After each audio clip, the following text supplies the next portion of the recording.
got a habit at the minute of starting videos in some very unique, interesting places. You'll find me inside the Abt dyno, which is the most impressive dyno that I have ever seen. The setup here is unbelievable. You should see the extractor fans and the induction of this environment. It really is a next level dyno. So we're gonna do a few runs, find out what this thing is pushing out after its certified remap, and then we're going to drive the real RS5R on the road to see what it's all about.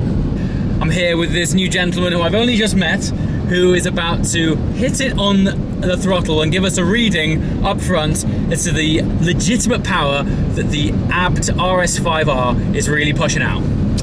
Hit it, maestro. Here we go. I've never been in a car on a rolling road. And directly in front of us, you'll see the real-time readout that the Abt dyno is giving us. Now, this is currently running the Abt RS5-R power upgrade, so we should be looking at around about, it's getting up there, we should be looking at around about 530 PS, which is essentially around 530 horsepower. The significance of this place is that this is where the final testing and development is done on all of the Abt ECUs, and this is where you get the proper readings. There's things like airflow, which is super important to get a true reading on a dyno like this. Check out this massive, basically this vent here is channeling a huge amount of air directly into the air intake of the RS5, trying to simulate exactly what the airflow would look like at, you know, over 200 kilometers an hour. Okay, so there you can see the result of exactly of the measurement from exactly that car. The final result is the 534.6 horsepower. The 405.4 horsepower is exactly that power we're having on the wheel. P-Schlepp, in German, that is the 120.1 horsepower, is exactly that power you're losing between the engine up to the wheel, including the dyno. And together with these two figures, the result is P-Mod, which is 525.5 horsepower, and from P-Mod up to P-Norm, that's a calculation with all the given factors, the air pressure, the air temperature, and all these figures. And with these figures, the calculation from P-Mod is to P-Norm, and P-Norm is the final result of the measurement, and that car is with exactly 534.6 horsepower.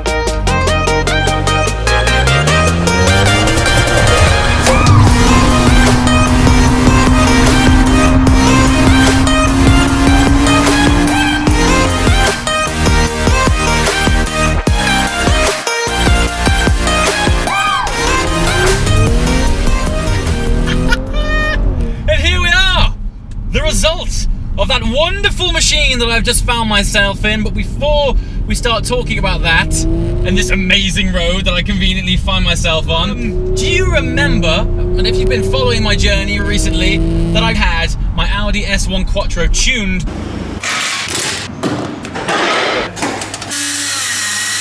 by the wonderful blokes that go by the name of Richter Sport. They are the official UK distributor of Abt, and the wonderful gentleman that goes by the name of Neil that I was speaking about, who helped me out with that tune, said, you know what, why don't you come over with me to Germany, to Abt HQ, and drive some of their special toys. And here we are in the brand new RS5R. Now, as far as I'm aware, I think I'm the first person outside of Abt to have actually driven this car. So this might inadvertently be a strange sort of exclusive. Anyway, I like to set a bit of context, because in the UK certainly, tuning can often be dismissed as somewhat of a gimmick, the kind of thing where you're merely slapping on a body kit and calling it faster. Well, that's why I really wanted to start this video within the 12 million euro dyno that we started in earlier. That setup, as you've seen, is incredible. The amount of engineering that went into the dyno alone to ensure that the tuning readings were accurate and true is unbelievable. Just by the amount of airflow that has to hit the front of this car when it's on that rolling road to try and simulate as best as possible what it's like to be traveling at 200 kilometers an hour. The fact that the rolling road is allowing them to use just one roller per set of wheels rather than two, which reduces friction. All of these things add up to a much more accurate reading. And the reason I give that context and talk about how expensive it is that Abt must be approached first and foremost as an engineering firm. They are 120 years old, right? I know, I mean, even for me, I've been involved in the car game for quite some time, and while I'm familiar with the name Abt and I've seen them throughout racing, I didn't know they were 120 years old.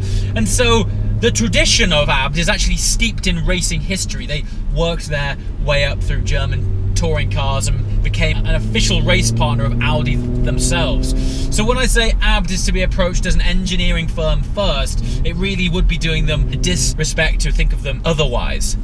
So, as a result of years of fettling and finding out how far they can push Audis, we are now in the turbo generation of these cars. We're in their latest version, the RS5, and Abt have turned it into the RS5-R. So what does the R give you? Well, we'll talk about the styling shortly, but really it's all about what these guys have done with the engine. The standard RS5, which I recently drove around track in Barcelona with Audi, is 444 brake horsepower exactly.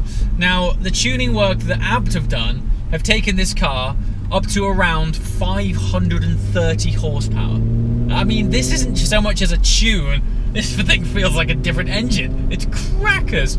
And to go with that wonderful advantage of horsepower, there is, of course, particularly with the benefit of the turbos, this lovely enhancement of torque, which has taken it from the standard 443 pounds-feet of torque all the way up to 509. I mean, this thing hasn't so much evolved as it has swelled out with power and performance. Of course, with extra power and torque comes other modifications. You can't just go, here's more power, deal with it. It's come with it Abt anti-roll bars, adjustable suspension, and of course the delightful exhaust upgrade. Now, what's nice about this, and which is why the subtle management of exhaust sound indicates to me the mindset of Abt, because it doesn't shout at you. It's not a barky, look at me, I've tuned my car exhaust that is shouting in your face. It's still evidently there, as you can hear. Let's just drop it down a car. Here you go, look. Yes, it's still very much there, but because this is an engineering first car, not a shouty look at me tuner's car, it's done with refinement and respect to those around you, and particularly your neighbours upon a cold start. So what's it like? Well, conveniently, I find myself on a tight, twisty German mountain road approaching a ski resort by the name that I cannot pronounce, and we'll find out exactly what this thing is like right now. I mean, this road is absolutely perfect. It's about half an hour away from Abt, and as I'm sure you can tell, tight, twisty switchbacks. This RS4, wow. Okay, the first thing before I go on and talk about how this thing handles, the engine characteristics. Do you know what? Oh, the low to mid-end torque is where it's really showing. Out of these corners, of course, we've maintained Quattro all-wheel drive. Out of these corners, what, you can really, I mean, we're flat on the floor in second coming out of these tight hairpins. It's a wet road as well, wet and cold, may I add. And despite the fact that it has all of that additional power and torque, it's really, you can feel it compressing you back in the seat. It's lovely. I think the number one characteristic and the immediate trait that hits you is how immediate the low down inertia builds. The throttle response is quicker, but the torque picks up wonderfully. It's thick, it kind of throws itself at you, and before you know it, you flung yourself out of the apex with just a degree of waft that simply wasn't there from the standard car.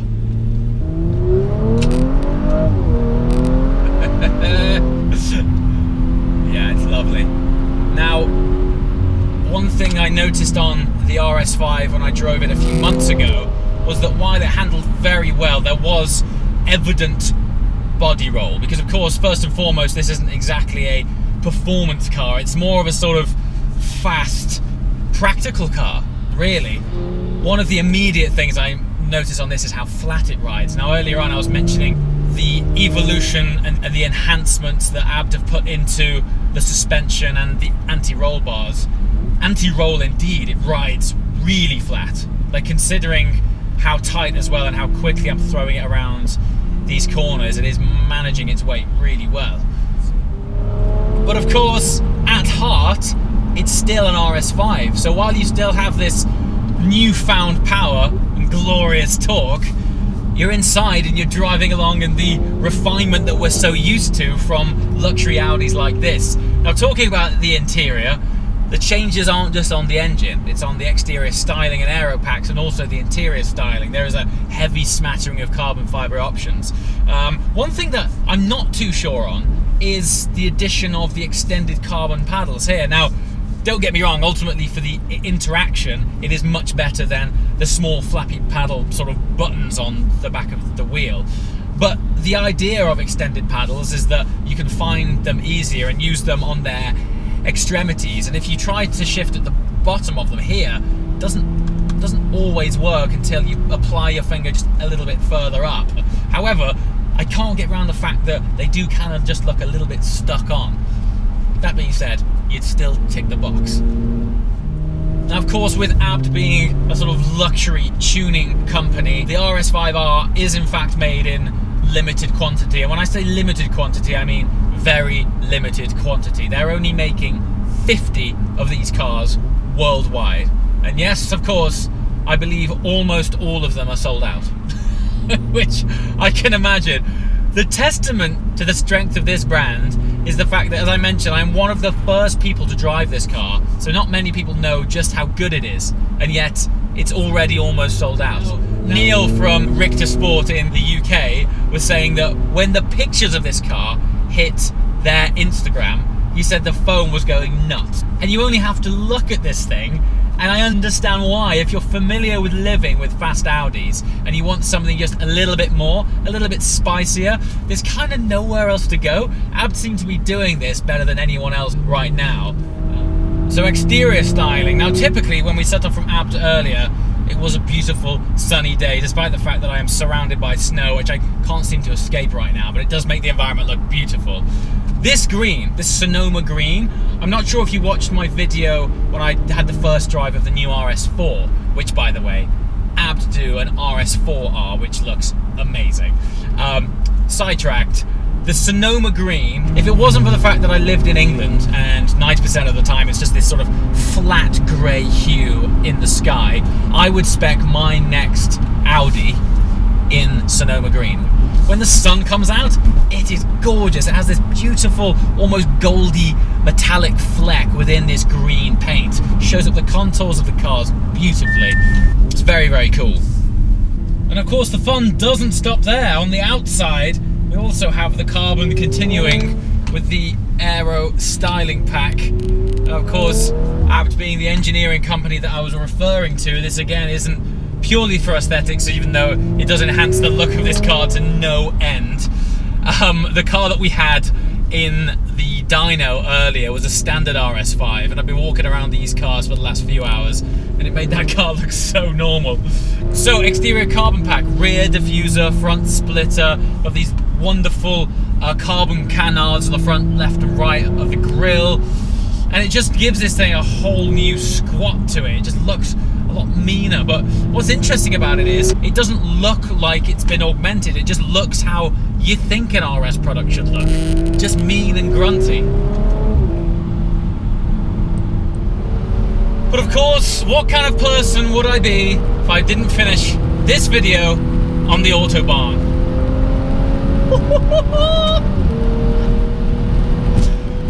This thing is relentless! Oh, on the brakes! So needless to say, this thing has been wonderfully fettled. I think the overriding thing is just the tweaks are greater than the sum of its parts. It's a lovely environment to sit in as a result of the subtle augmentations inside that's had this sort of quality lift. But it's the torque and the overall enhancements of performance that has really made this thing feel in the territory of a proper RS product. As always, guys, thanks for watching. I shall see you next time. Ciao. 200 already.